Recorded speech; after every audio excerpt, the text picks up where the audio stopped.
well, it wasn't exactly a summer vacation, it was more like a year. I posted the Sarah's Revenge, July 22 of 2022, symmetry. Since then, I've done a series of things that I'll review here and now. Not all of them right directly to the channel, but haven't stopped caring. I just have stopped putting video up. That's my fault. Recently, I got a very brief comment from a dear friend from long ago. Don't stay in touch nearly how I should. That person said, "What's up? Have you stopped? Have you quit?" Neither. I've done a series of things in this lacuna. I'll go through them. Some of them are figure models in things that are not paper. Some of them are figure models that are almost unrecognizable as paper now. The biggest part of that time has been taken up by a passion project. The secret's out now. My friend Ken Spriggs, accomplished modeler, particularly accomplished in the world of 2001: A Space Odyssey, at least even today, does not have a Space Station 5. I took it upon myself to make one for him. Became very quiet for a long time because I didn't want him to know it. I wanted it just to appear on his doorstep. Some other things happened that made me call him, talk to him, tell him about it. He's still excited about it, but he understands a commission build can take almost forever. So, give you a little look at that, give you a little look at the other figure stuff that I've been doing, some of which I'm quite proud of, some of which is just plain fun, and jumpstart a little bit.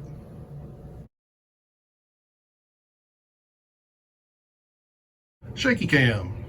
The office has been given Star Trek-esque shelving that contains, this bottom one here is the Mars shelf, probably a little dusty. You'll have to forgive me for that. And that will be the home of my 172 Apollo stuff. Some of it pure flights of fancy, some of it real space. All of that's magneted together, and you may have seen little hints of it in the past. Of course, you remember him. That's where he ended up. The spacecraft there in the back, the Pan Am Clipper, I just pasted that together out of some photographs I took. I wanted to send some reference to Ken, and just photographed the book, tapped it all together, and made it pretty.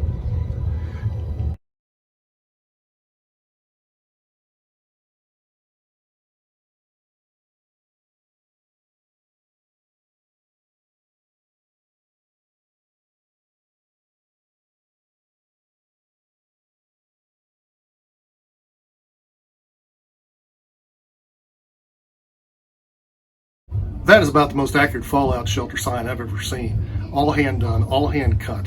When I was a child, those were tacked over the door to the cellar of every public building in the town that I grew up in.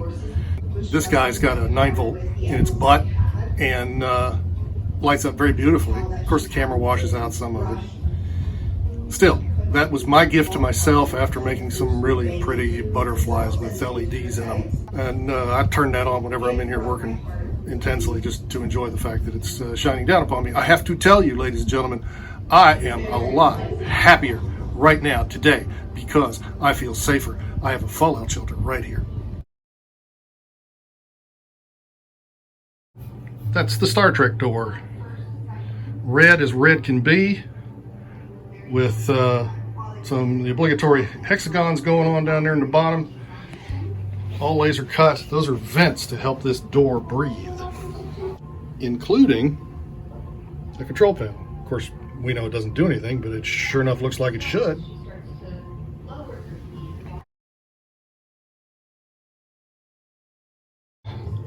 I was up there fixing something and didn't count the number of steps I took on the ladder. So when I came back down to there, I went through the Star Wars door, straight up trashed it. Kept me standing up, and I didn't break any limbs, so we're thrilled for that. What came out of that was the rebuild.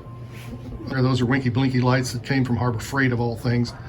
The blow molded plastic actually is various bits of packaging from medical devices or Some of the acute folks watching this will recognize a package of Q-tips. The sensors for the doors sparkly lights are hidden in that, for the top one it's hidden in that Q-tip box, and for the one below it's hidden right behind that little square. It turns out that foam core is transparent to IR. So that's a piece of foam core behind there. The sensor's right behind that. All that's in a 9-volt battery box. I can turn it on from a distance. I've improved this agreeably. I did put that on the channel. More improvement now. I can do more. So that's a start. Now it's got a bit of a gauge and it still turns and twists as pleased. That's just, I just love that thing. Nobody knows what it is, nor does anybody care. But it's got a 9-volt in it too, and it's switched from there. This guy is kind of hidden down by the floor. But that's what you get when you go to the local hamburger joint and you buy their sauce. They have 3 sauces that they're proud of, so I got 3 containers, and that's where they went. So this guy was a great old time suck, but I got through it and made something out of it and finally finished that. That's off the list. One or two of you might know who Fibber McGee is. Fibber would recognize the closet hidden behind because it's full of every old thing on the planet.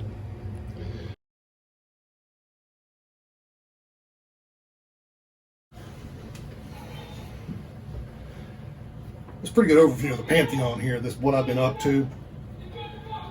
The inspiration here, that Space Station 5 is the maquette. It's the first test of Uhu's Space Station 5 kit. I like it. It's very rough because it was the first time. This one is slated to go to, if I can still get in contact with him, it's slated to go to a young gentleman who likes spaceships. So from there I decided I'd make one for me and one for Ken Spriggs. Well, Ken, here's your space station. It is a lot better off than the other one. If nothing else, a lot of the wires are straight and things like that. So we're this far.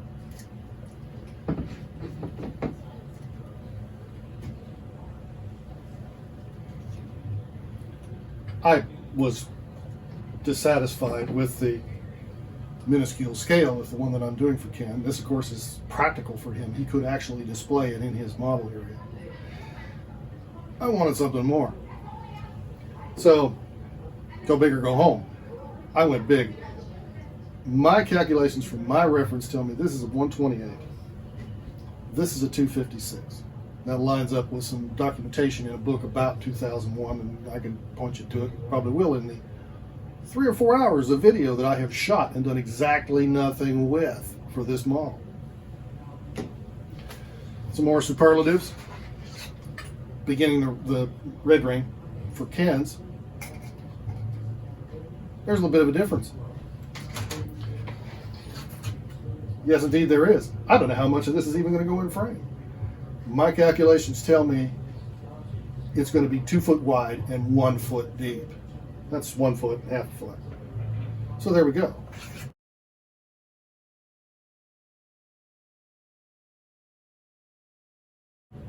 In Austin, Texas, there is still a very good brick and mortar hobby store. King's Hobby. They're on the web, look them up. They have this special gift. While they have a good assortment of all the whatnots and widgets, they actively search for kit collections and other stuff from those who have, shall we say, aged out of the hobby, graduated permanently, and they find some really nice stuff. I resist most of it. I've been fighting back, stopping myself from spending money I don't have on a 96 scale Revell Apollo. That marvelous store has good stuff periodically, and anytime I go into town I make it a point to stop by, whether I have money or not. On one of those trips I found that for a very, very good price they had that horrible little Mobius Enterprise kit, the one that's designed to have to be the different enterprises from the pilot or other things. I wasn't satisfied with that. I got it, accepted its insane inaccuracies, and made it into a Sullivan class Scout. This will be NCC 774 Amethyst. Someday there's going to be a paper amethyst of larger scale. She's my fictional starship. So I can still do styrene. Hadn't touched one since I was 16. It's really good so far. I got a great plan for it. Managed to get some panel lines and do some other things to make it line up with Franz Joseph's vision. I also got a repop and smaller in scale with the historical Enterprise, AMT Enterprise. And silly me, I originally thought it was one of the historical ones at first. It's not, doesn't matter. Good kit. I'm going to do it straight up out of the box someday, just because that has to be in my collection. Shout out to Spruverse. Build something.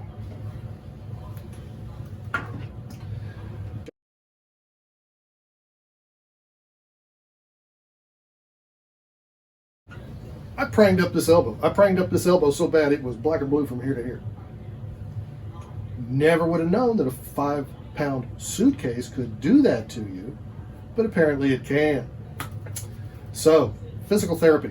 Well, very important and capable physical therapist helping me with this stuff. He hands me a wad of this goo that you squeeze. I said, that's clay. Okay, it's clay. So, away we went. I decided to squeeze some clay. It would help me with my grip. The arm's 99.9% back now.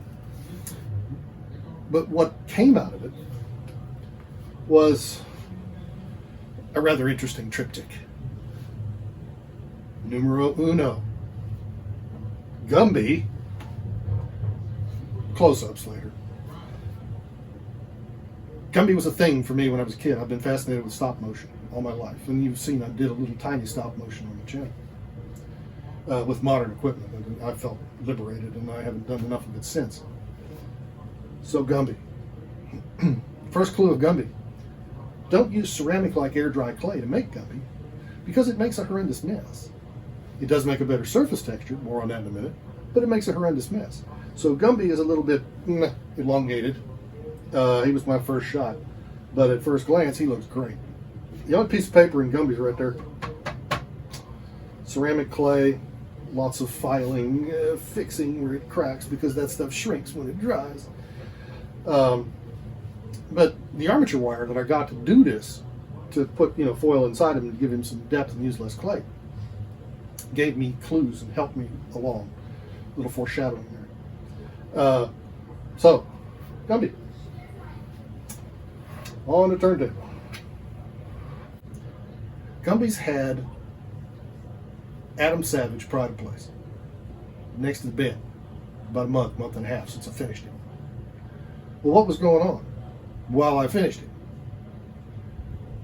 His brother.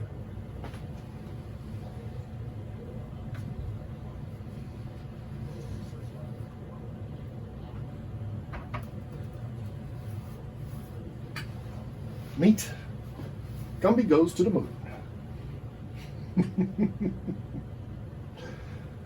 Different kind of air dry. No, actually, it's different kind of air dry. Yes, original air dry was some other vendor. This is a different kind of air dry. Work, and its best thing here is it didn't crack. I cracked it, so I hit it with a little bit of orange soil. You moon guys know about that, and made it look like the actual Gumby cartoon where he goes to the moon. It exists. Now, when Gumby goes to the moon, Gumby is not wearing the Apollo spacesuit. He is. We got the gloves with the beta cloth. I don't think that was beta cloth. It's some sort of weave, metal weave, and the blue tips. The cloth texture comes through beautifully, and again with the close-ups, you'll get a look. Snoopy cap. Why does Gumby have hair? Gumby doesn't have hair. Gumby has a Snoopy cap. Snoopy cap including Mike's. With his signature smile. Nailed it again. I nailed it twice. The chest pack, complete with Hasselblad lug. Got some buttons on the top and a big switchy switch. Not too bad brushwork. I rather liked it.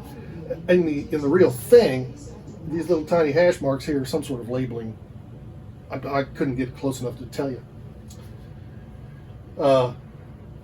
So away we go, and we're building this guy, and this torque that holds the helmet, Christmas ball. I had to cut it in half because I just couldn't get it over his lump of head. So I cut it in half, put it back together. I decided that the joints are going to stay. I don't know. It's a detail. It looks nice. That's the way it is. The actual Apollo helmet, for those who don't know, was a perfect clear globe, more anthropomorphic. It was somewhat stretched like a light bulb. And in the back, there's very few shots of the back of it, by the way.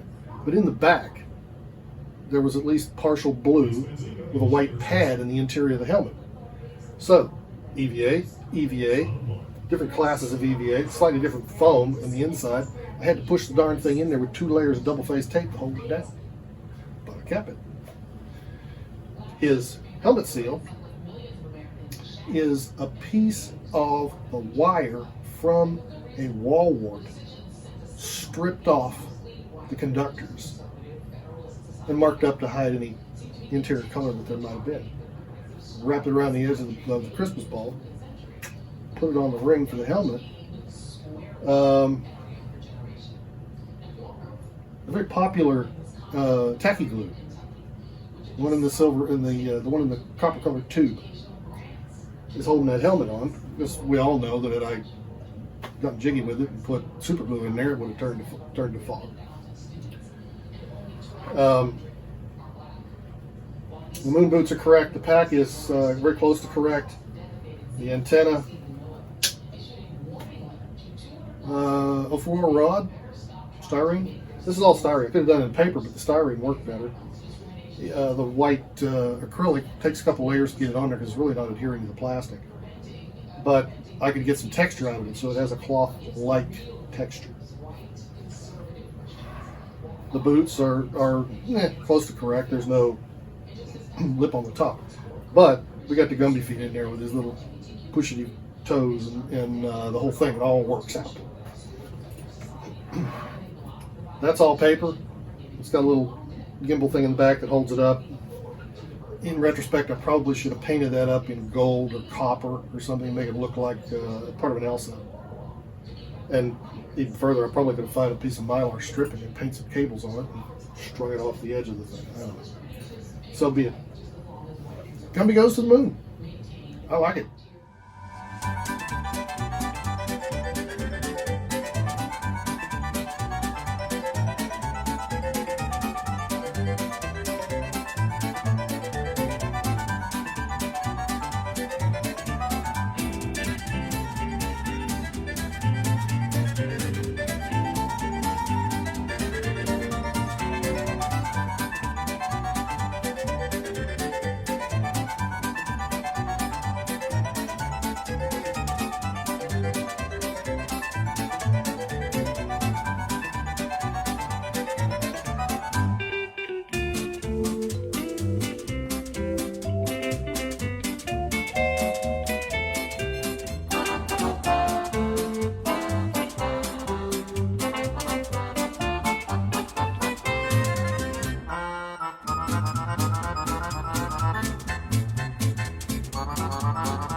original scope of the ATST was supposed to be 4 models.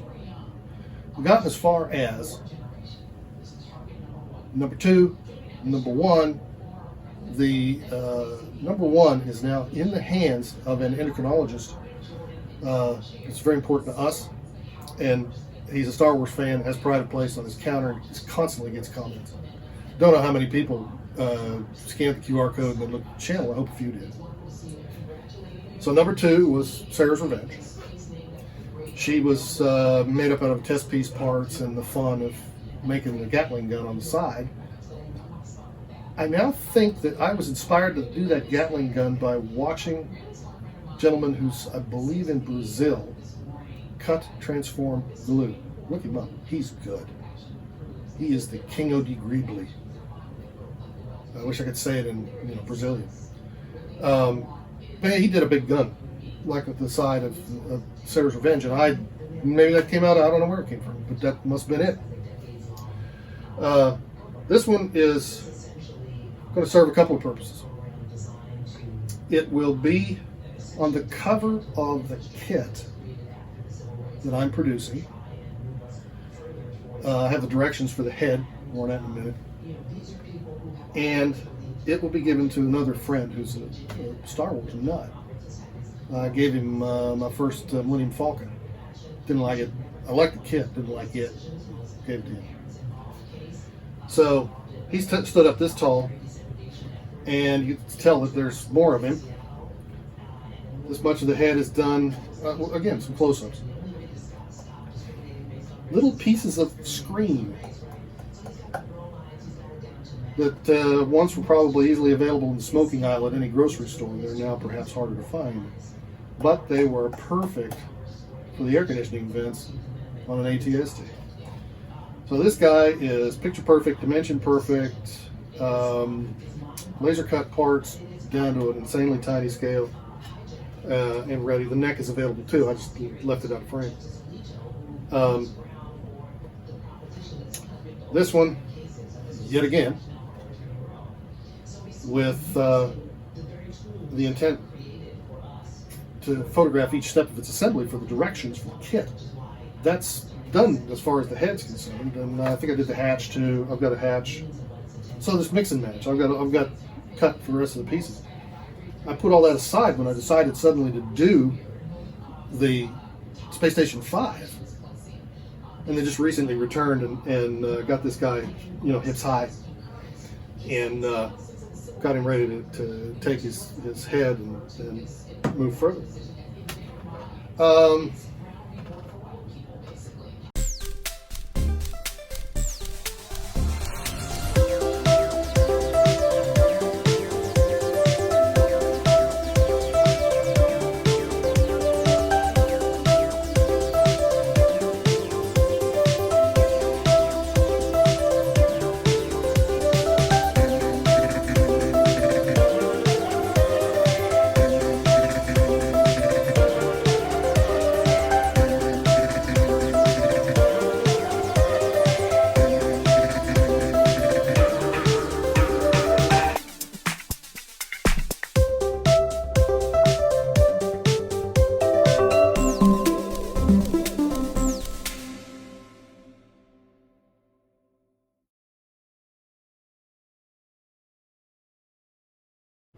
Here he is. I'm over the moon about the results for this guy.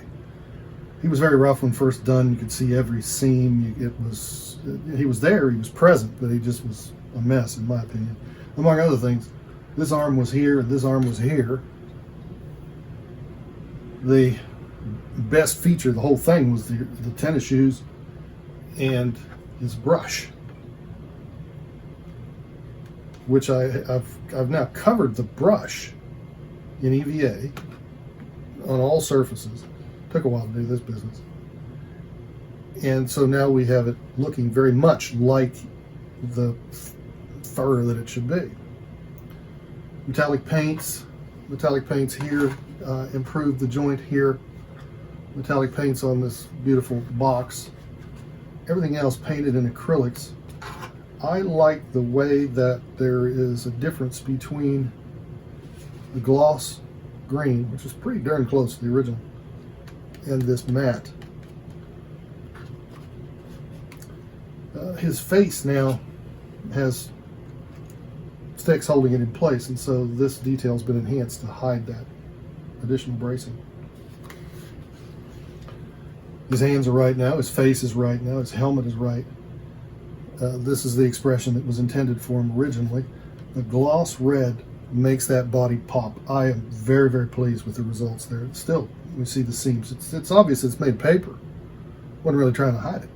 I just wanted to improve what I had present. I had hand-built the arm replacement. This one is all original, but properly placed. And you can see the additional EVA detail to raise the lines in his shoes, put the logos in the corners. I had to hide the joint for his legs, so I gave him sort of quasi socks.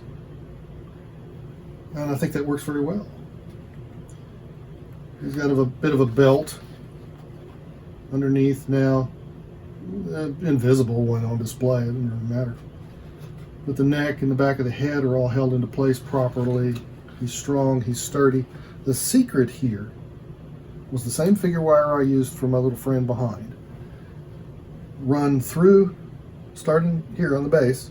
This is the same piece of balsa wood there always was. I probably ought to paint the bottom of it. Probably paint the whole thing, truth be told. That's just EVA or C8 in place. And those figure wires run up through his little Roman skirt here into the top, and it essentially stopped. That was all the bracing that he needed. His body supports it by itself. I already had a brace that went, starts underneath this and runs right down into the neck and leans against the chest inside to hold him up. So now what we have is something that's probably never going to sag again. That was originally a paper logo. Yeah, that indicates why I need to paint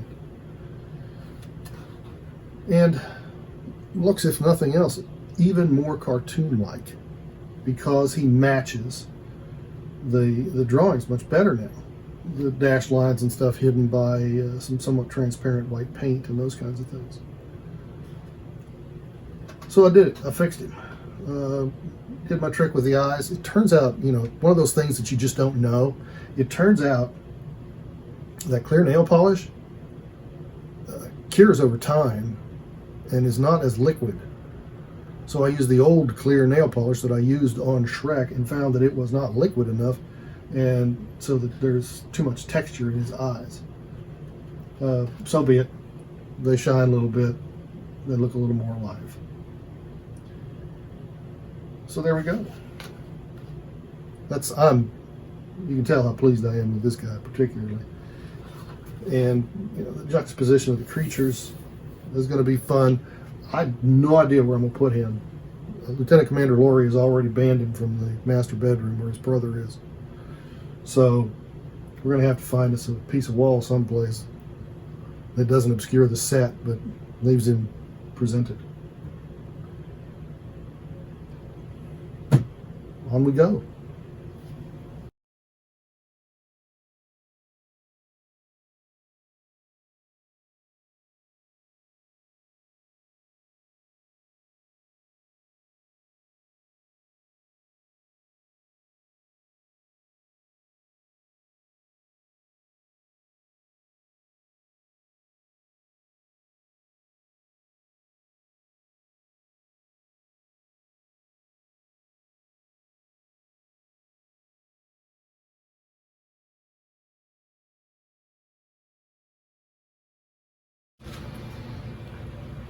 Shop's very active right now, so as I wrap up the summer vacation video, you see a little bit of foreshadowing for the next thing on the block.